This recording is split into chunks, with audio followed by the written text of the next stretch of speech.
A continuación vamos a mostrar cómo debe de ser el estudio de los casos utilizando la plantilla editable. Veíamos en el primer video que hay un archivito denominado uno importante presentación inicial. En este archivo, la última hoja corresponde al menú de casos, es decir, nos muestra la temática de cada caso y los temas de referencia que se desarrollen en cada caso. La idea es que si por cuestiones de tiempo usted no puede estudiar la totalidad de los 34 casos, por lo menos estudie aquellos que sean de su interés particular. Por ejemplo, si quisiéramos resolver un caso, digamos, a ver uno cualquiera, por ejemplo este caso 27, entonces vamos al menú, abrimos el caso 27,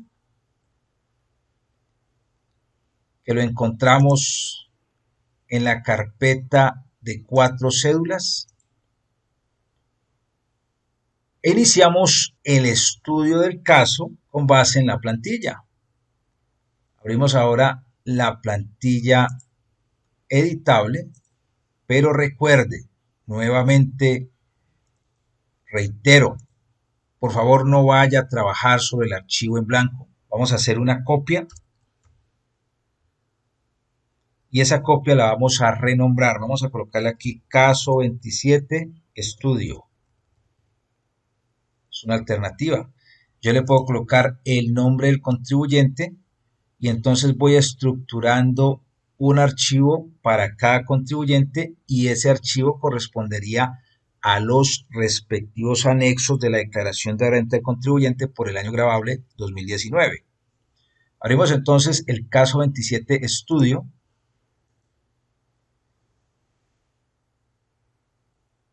Vamos a cerrar este archivo de presentación inicial que ya no lo necesitamos y empezamos a abordar el estudio del planteamiento con el fin de ir alimentando la plantilla editable con la información aquí contenida. Entonces, hay una información relacionada con el patrimonio. Antes hay unos datos correspondientes al contribuyente. Hay información relacionada con la renta. Este contribuyente presenta rentas de trabajo, pensiones, rentas de capital y rentas no laborales. Al final hay una información común a las cédulas, así que la esposa depende económicamente de él, que realizó aportes voluntarios a fondos de pensiones, que realizó un gravamen a los movimientos financieros y que hay una retefuente sobre rendimientos financieros y hay una información relacionada con la renta 2018 que la vamos a requerir en los datos básicos del paso 2.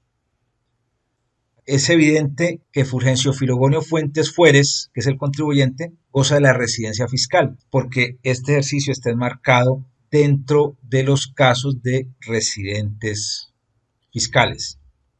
Entonces, en la plantilla no es necesario agotar el paso 1. Podemos ir directamente al paso 2 y vamos digitando la información. El contribuyente se llama Fuentes Fueres Fulgencio Filogonio. Fuentes Fueres Fulgencio Filogonio.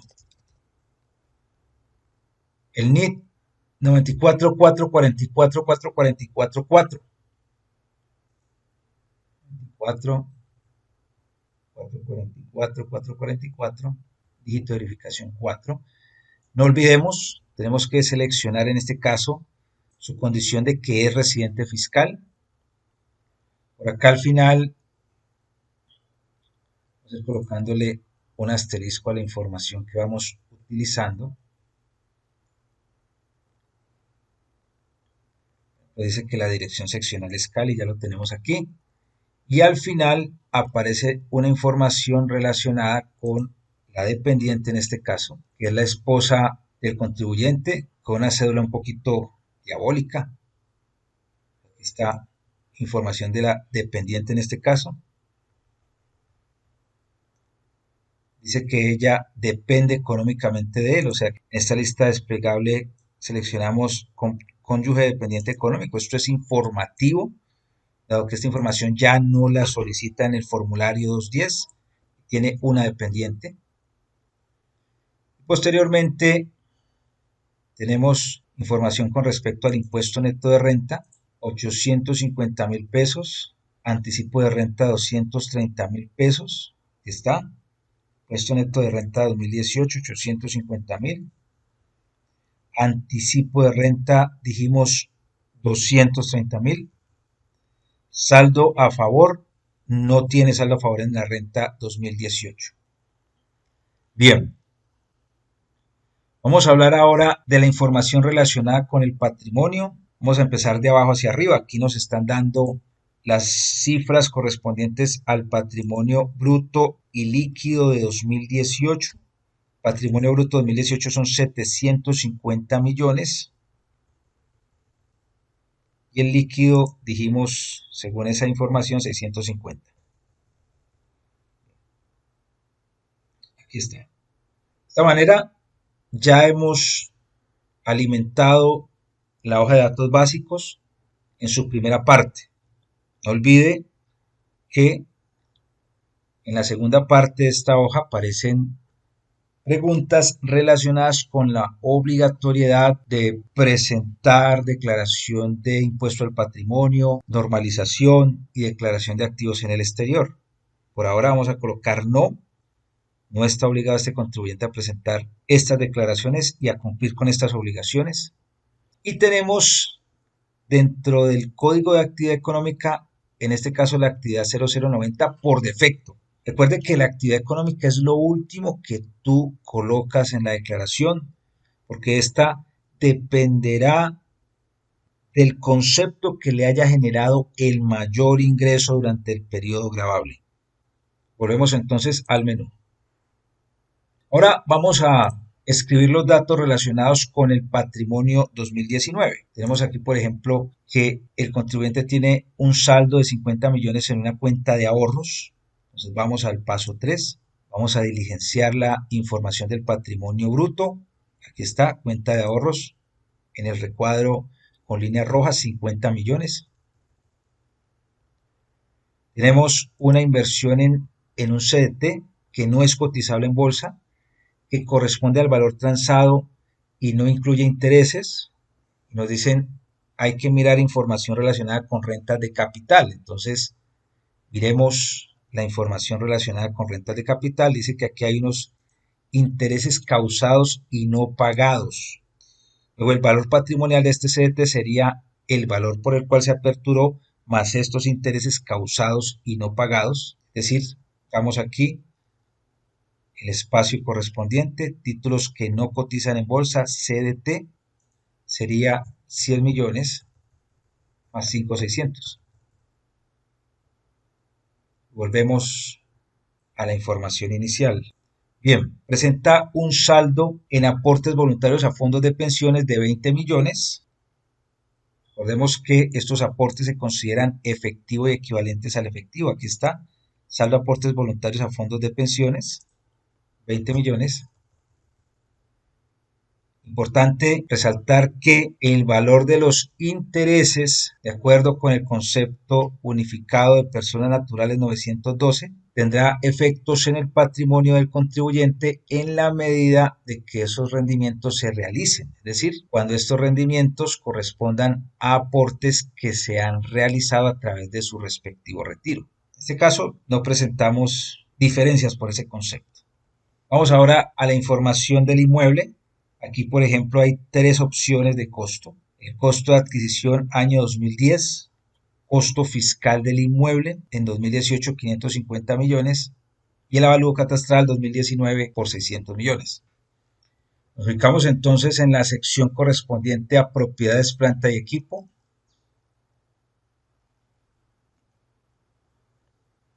Y en este caso voy a utilizar la ayuda de la plantilla. Vamos aquí, inmueble, usted le puede colocar otra información que usted considere pertinente. Dice el ejercicio que el bien se adquirió en 2010, que el costo de adquisición fueron 400 millones, pero que en la renta 2018 se declaró por 550 millones. Es decir, que al cierre de 2018 este bien presentaba unos reajustes fiscales acumulados de 150 millones. Dice también el ejercicio que el avalúo catastral, en este caso 2019, son 600 millones. Podemos aplicar el reajuste correspondiente anual. Y aquí tenemos entonces las 4 opciones de costo. El costo fiscal 2018, el avalúo catastral, el correspondiente al costo fiscal ajustado según el artículo 70 y la opción del artículo 73 que no es obligatoria. En este caso yo podría decirle a la plantilla, por favor, ¿qué opción me sugiere usted? Opción 5, 600 millones. Y yo estaría de acuerdo. En este caso, si este contribuyente es un no obligado a llevar contabilidad, como lo establece el planteamiento, pues tendría que declarar por el mayor entre el costo de adquisición, costo fiscal o avalúo catastral, sin perjuicio de que pueda utilizar la opción del artículo 73, en este caso la opción 4. Pero por lo pronto, digamos que en este caso no es necesario utilizar la opción 4, la cual algunos contribuyentes utilizan cuando quieren incrementar el valor de su patrimonio o de una manera sana cuando van a enajenar el bien en el año siguiente. En este caso entonces en la plantilla se va sumando el valor seleccionado por 600 millones de pesos. Bien, también tiene obligaciones financieras por valor de 60 millones de pesos. Vamos a ver acá abajo. Aquí está. En este caso podemos decir que son pasivos respaldados con documentos de fecha cierta. Obligaciones financieras por 60 millones. Y allí finiquitamos la información relacionada con el patrimonio. Como usted puede ver, es un caso básico, sencillo, muy similar a la de la mayoría de contribuyentes. Ahora vamos a alimentar la información relacionada con la renta. Se plantea aquí entonces que el contribuyente recibió emolumentos eclesiásticos por valor de 70 millones, dado que es líder espiritual de una congregación religiosa, y que adicional realizó aportes a EPS sobre el valor de tales ingresos. Más adelante se dice que también recibió pensiones. Ahí entendemos por qué sobre los emolumentos eclesiásticos no realizó aportes a pensiones. Y posteriormente establece el planteamiento que recibió rentas de capital, en este caso intereses y rendimientos financieros. Podríamos decir entonces, con respecto a las rentas de trabajo, que nos ubicamos en el anexo de rentas de trabajo y desplegamos el menú de ingresos provenientes de contrataciones distintas a las laborales. Y aquí escogemos emolumentos eclesiásticos. En este caso, se escribe el valor pagado por este concepto. Y para los emolumentos eclesiásticos no es necesario determinar el número de personas contratadas o vinculadas, como en el caso de los honorarios y en general de las compensaciones por servicios personales, para determinar si él tiene o no derecho al 25%. Es decir, por ser este ingreso renta de trabajo, así sea no laboral, tendría derecho a la detracción del 25% como renta exenta. Volvemos al anexo general y plantea el ejercicio que hizo aportes por 3.500.000. Vamos a la sección de ingresos no constitutivos. Aquí está, aporte de 3.500.000. Imputable todo en su totalidad a los emolumentos, que en este caso sería la columna de otras rentas de trabajo no laborales distintas a honorarios y a servicios. Bien, vamos ahora con la información relacionada con pensiones. Dice que recibió pensiones de Colpensiones por valor de 84 millones que aportó a la EPS 10.080.000. Vamos entonces el menú correspondiente a las pensiones. Y aquí en el renglón de pensiones de jubilación, invalidez, vejez, sobrevivientes y riesgos profesionales, tuvimos el valor de 84 millones. Posteriormente, en la sección de ingresos no constitutivos, escribimos lo correspondiente a los aportes a salud, en este caso fueron 10.080.000. Como lo explicábamos anteriormente, la plantilla determina que el valor de la renta líquida en este caso es exento totalmente porque está por debajo de la limitación del numeral 5 del artículo 206.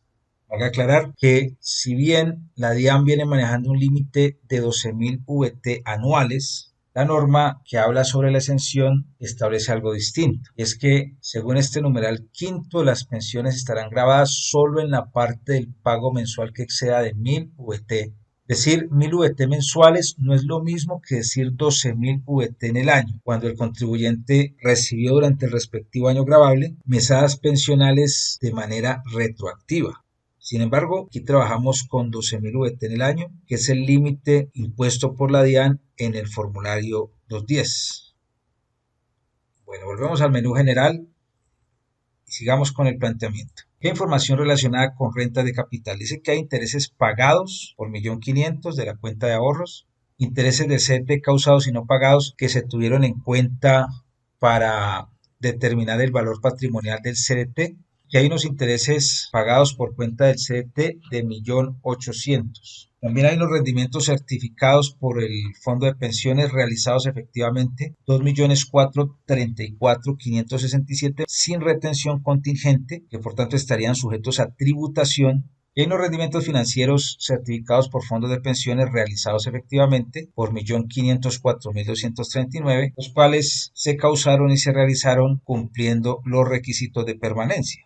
Recordemos que el parágrafo tercero del artículo 126-1 establece que los retiros parciales totales de aportes y rendimientos que cumplan con el periodo de permanencia mínimo exigido o que se destinen para los fines autorizados en el presente artículo, como la adquisición de vivienda, por ejemplo, mantienen la condición de rentas exentas y no deben ser incluidos en la declaración de renta del periodo en que se efectúa el retiro.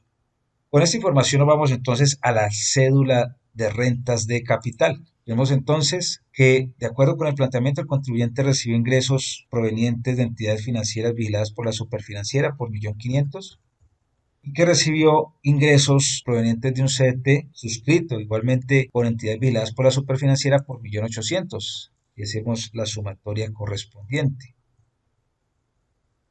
Es importante advertir que para el año gravable 2019 no aplica lo correspondiente al componente inflacionario por rendimientos financieros recibidos de entidades vigiladas por la Superintendencia Financiera o Superintendencia de Economía Solidaria.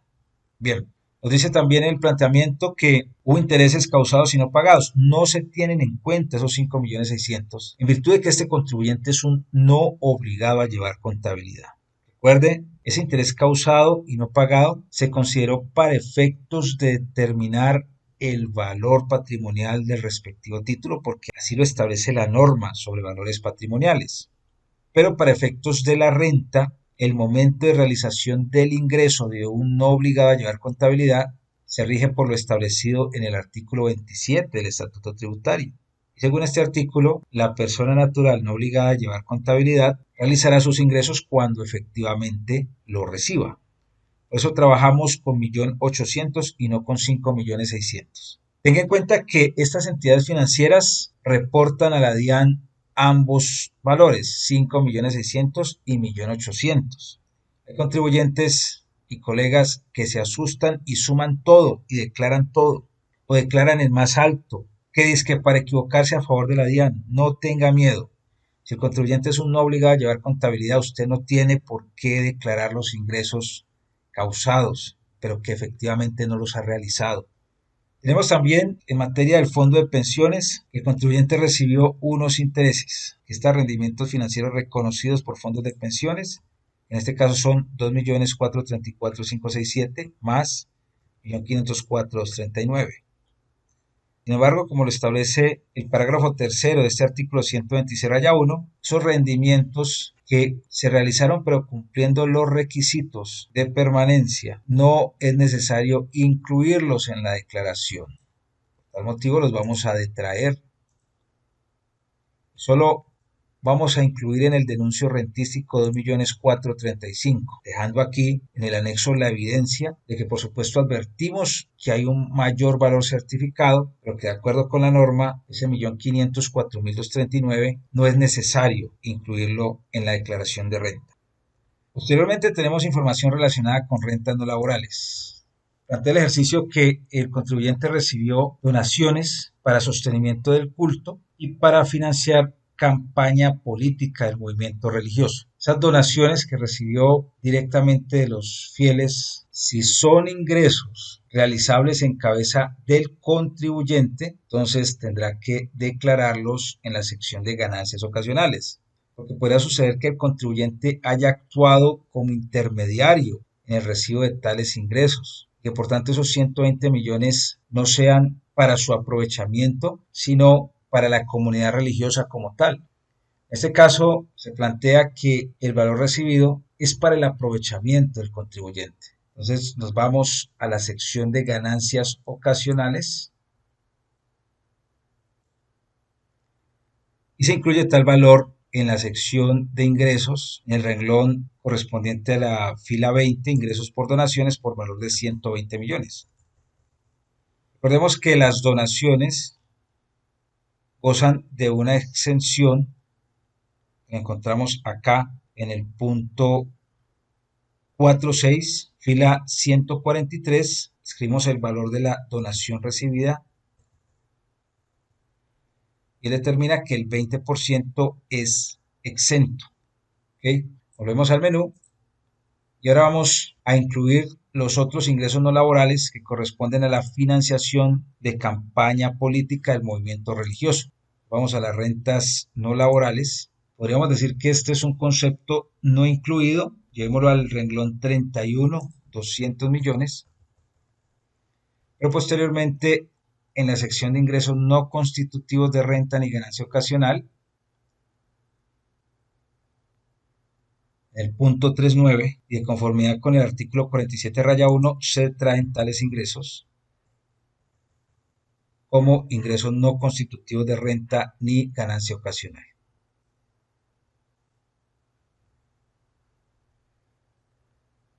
Establece el ejercicio que el contribuyente realizó aportes voluntarios a fondos de pensiones, así como que la entidad financiera le certificó un gravamen por 1.500.000 o también una retención en la fuente sobre rendimientos financieros. Estos aportes y este gravamen pueden ser detraídos en las cédulas de rentas de trabajo, rentas de capital o rentas no laborales, de acuerdo con las limitaciones y posibilidades que traiga cada uno de los anexos respectivos. Por supuesto, estos valores no son detraíbles en la cédula de pensiones y de dividendos. Para saber en cuál cédula se van a declarar, podemos observar el formulario 210. Encontramos, por ejemplo, que en la cédula de rentas de trabajo hay una renta líquida de 44 millones, la renta de capital tiene una renta líquida de 5 millones y las rentas no laborales tienen una renta líquida de 0, que todo el ingreso es no constitutivo. Por lo tanto, de acuerdo con esta situación, esos valores conviene declararlos en la cédula de rentas de trabajo. Analice además que el 40% de la renta líquida son 24 millones y dentro de los valores imputables por rentas exentas y deducciones hay 21.875.000, cual nos da un margen de maniobra para incluir esos valores aquí en la renta de trabajo. No deben incluirse esos aportes en las rentas de capital porque este valor de la cédula es bajo, o podría incluirse el gravamen en esta cédula de rentas de capital para reducir aún más este valor de renta líquida, porque recuerde que la limitación del 40% para 2019 no es respecto de cada cédula, sino respecto de la sumatoria de las tres rentas líquidas. Y en el caso de las rentas no laborales no hay nada que hacer porque no hay renta líquida simplemente. Entonces podríamos incluir en las rentas de trabajo el valor correspondiente a los aportes voluntarios a fondos de pensiones. Lo tenemos. Incluimos entonces el valor de los 5 millones de pesos. Y podríamos, asimismo, incluir en las rentas de capital el valor del respectivo gravamen a los movimientos financieros. Según el planteamiento es 1.500.000, escribimos el valor bruto. La plantilla determina el valor declarable a incluir en el denuncio rentístico.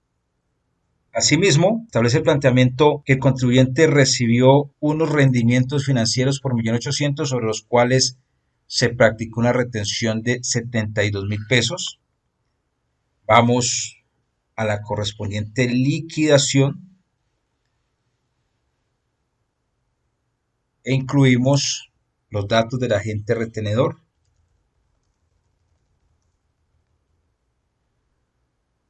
la base y la respectiva retención.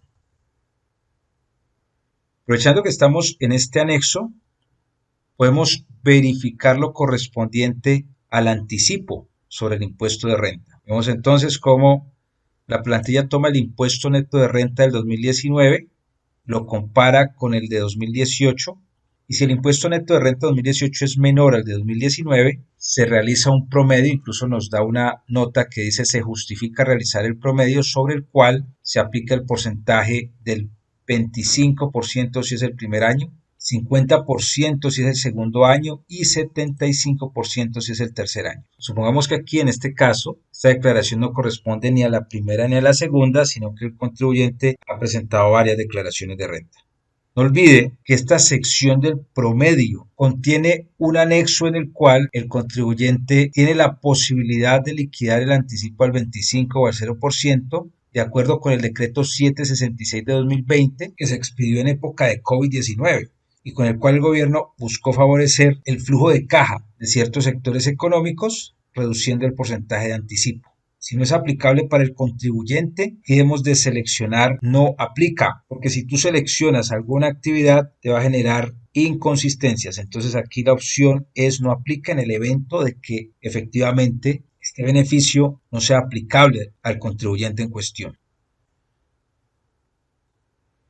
En ese momento podríamos decir que la declaración de renta del contribuyente ya se encuentra preparada. Sobraría analizar lo correspondiente a la respectiva actividad económica. Vemos entonces que el contribuyente recibió aquí ingresos brutos por rentas de trabajo por valor de 70 millones, recibió ingresos brutos por rentas de capital por valor de 5.735.000, recibió una donación por valor de 200 millones, recibió también pensiones por 84 millones de pesos y recibió unos ingresos por ganancias ocasionales correspondientes a donaciones por 120 millones de pesos. En este caso podríamos decir que la actividad económica que le generó el mayor ingreso fue la correspondiente a las pensiones, pues el valor de los ingresos correspondientes a las donaciones no constituyen por sí una actividad económica. Por tanto, podríamos seleccionar en la hoja de datos básicos la actividad económica correspondiente a los pensionados, en este caso es la 0010. Otros aspectos importantes a analizar es lo correspondiente a la renta presuntiva. La plantilla liquida el valor de la renta líquida presuntiva. Aquí, en este ejercicio, parte del patrimonio líquido 2018 que se escribió en el paso 2 sobre datos básicos, y ese valor le termina aplicando una tarifa del 1.5%. Sin embargo, en virtud de que el valor proporcional de las rentas exentas declaradas por rentas de trabajo imputables a la renta líquida presuntiva asciende a 18.624.000, es decir, este valor es superior al valor de la renta presuntiva, diríamos entonces que no habría renta líquida presuntiva para el año gravable 2019. Otro aspecto importante a analizar es lo correspondiente a la renta por comparación de patrimonios. Vemos aquí, por ejemplo, que al comparar el patrimonio líquido 2019 contra el patrimonio líquido 2018, el incremento de 65.600.000 se justificaría con las rentas declaradas por el contribuyente y por tanto la plantilla establece que no habría renta por comparación patrimonial. Es importante resaltar también que los reajustes fiscales en activos, así como las valorizaciones de derechos fiduciarios, incrementos en avalúos catastrales, incremento en el valor de los activos originados en ajustes por diferencia en cambio, u otro tipo de valorizaciones que se justifican en la naturaleza del activo, pero que no van acompañados de la existencia de un ingreso fiscal, son causas justificativas para explicar el incremento patrimonial. Aunque aquí, en este ejercicio, no hay incremento patrimonial no justificado, podríamos decir que los inmuebles tuvieron un incremento en el avalúo catastral de 50 millones. Recordemos que el inmueble se declaró en 2019 por 600 millones, pero en la renta 2018 se había declarado por 550 millones. De esta manera, este mayor valor del activo disminuiría aún la diferencia patrimonial por justificar y por tanto no habría inconvenientes con respecto a la renta por comparación de patrimonios. Recuerde que la norma tributaria establece que un incremento patrimonial no justificado con las rentas y ganancias ocasionales obtenidas por el contribuyente tendrá que incluirse en la cédula general. Podemos observar entonces con respecto al formulario 210 el resumen de todas las cifras con que se alimentaron los diferentes anexos de las diversas cédulas percibidas por el contribuyente. En el caso de la renta líquida correspondiente a la cédula general, encontramos a partir del renglón 61, el valor de las rentas exentas y deducciones imputables no supera el 40%. De hecho, si revisamos la correspondiente cédula general, encontramos en la cifra base de auditoría que las rentas exentas y deducciones imputables en este caso corresponden al 36.51% de la renta líquida de la cédula general. Si comparamos este formulario 210 con el respectivo formulario del caso estudio 27, podemos observar lo que elaboramos con base en el estudio del caso y de acuerdo con el diligenciamiento de la plantilla y el desarrollo que se le entregó a usted en el respectivo caso. Y podemos ver que llegamos exactamente a las mismas cifras. Y precisamente de eso se trata el estudio, de que usted pueda plantear libre y espontáneamente los datos del planteamiento en la plantilla y que posteriormente pueda entrar a comparar con los casos resueltos que para usted sean de su interés. Hay un aspecto importante que debe de comentarse con respecto a la limitación del 40%. Vemos entonces que en la cédula general la plantilla trae una cifra base de auditoría que nos indica si las rentas exentas y deducciones imputables son o no igual o inferior al 40%. En este caso no hay problema porque la sumatoria de estos conceptos está por debajo del 40%. Sin embargo, analicen esta situación particular. Supongamos que el contribuyente, con respecto a los aportes a fondos de pensiones, hubiese realizado un aporte mayor. Por ejemplo, el ejercicio se desarrolló con un aporte de 5 millones, pero supongamos que el contribuyente hubiese realizado un aporte de 30 millones. En este caso, el valor de las rentas exentas y deducciones imputables se incrementaría, por supuesto. De hecho, habrá un incremento de 12 millones de pesos. Cuando nosotros analizamos el respectivo formulario 210, encontramos que el valor de las rentas exentas y deducciones imputables se incrementó a 28.894.000, que corresponden al 40% de la renta líquida de la cédula general. Sin embargo, analice el diligenciamiento de los renglones correspondientes a rentas exentas y deducciones imputables limitadas que se realizó en las rentas de capital y en las rentas de trabajo. Vemos entonces, la plantilla tomó un valor de 37.625.000, pero en las rentas de capital se tomó un valor de menos 8.731.000, lo cual es el procedimiento que trae la plantilla para lograr que este renglón 62 de rentas exentas y deducciones imputables no supere el 40% de la renta líquida. Sin embargo, acá hay un error de diligenciamiento, porque sabemos que no podemos incluir en el formulario un valor negativo por 8.731.000. Por esa razón, cuando miramos la cédula general, encontramos en la cifra base de auditoría que aunque el valor de las rentas exentas y deducciones imputables constituye el 40% de la renta líquida, tenemos un problema de diligenciamiento. Por eso aquí nos dicen, se debe de realizar un ajuste. Y el ajuste lo podemos realizar precisamente desde los beneficios detraíbles en cada tipo de cédula. Entonces, en este caso tendríamos que regresar a las rentas de trabajo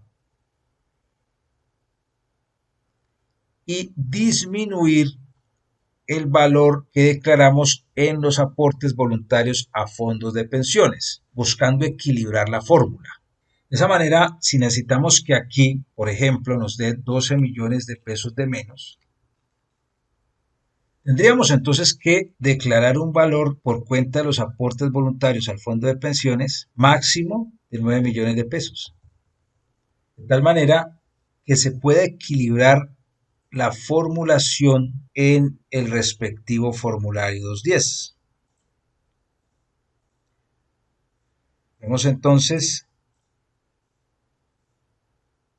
que en este caso, de los 28.625.000 pesos de rentas exentas y deducciones imputables, se declara como valor limitado los mismos 28.625.000, pero en la renta de capital se declararía de los 750.000 correspondiente al gravamen a los movimientos financieros solo 269.000, tal suerte que la sumatoria del renglón 36 más el renglón 44 nos arroje el resultado esperado de 28.894.000, que equivale precisamente al máximo valor que se podría detraer de la cédula general a título de rentas exentas y deducciones imputables, equivalente al 40% de 72.235.000. Por supuesto, el resultado no se afectaría en cuanto al valor correspondiente al 40%, pero lo que se afectaría sería el diligenciamiento de los respectivos renglones.